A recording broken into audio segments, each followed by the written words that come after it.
If you ask me what is the scariest story in modern society, I would answer without hesitation, a man without phone. Think about it. For all of these efforts out there, they could solely persuade you to put down your phone for a while, and that's it, period. Why?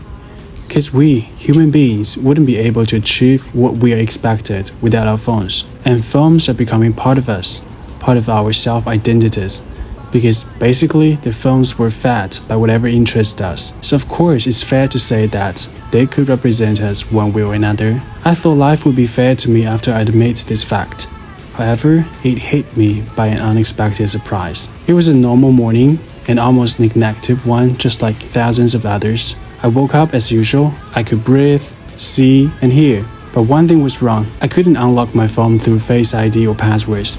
I was pissed for a moment and couldn't help inputting several random clusters of numbers in a row. And guess what? You will have to wait for 5 minutes to continue. That's the first warning I got. But I obviously didn't take it seriously. 5 minutes is just a blink of an eye after all. So I naturally wait for another 5 minutes, even though I started to feel unease. When the screen showed retry after 30 minutes, I finally realized that I was in such a horrendous situation. See?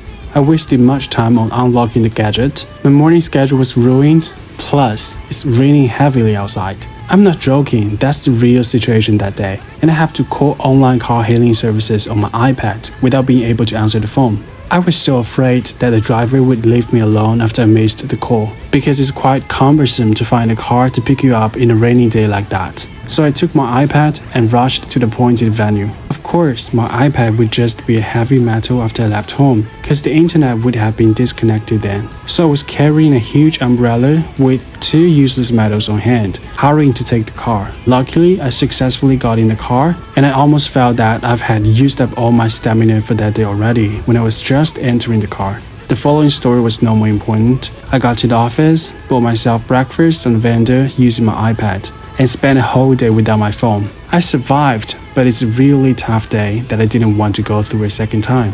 I really didn't want to share that this same shit happened to me the next day. After I reset my phone, lost all the files, and downloaded a bunch of softwares one after another. What doesn't kill you makes you stronger. A shitty phone makes you even more stronger.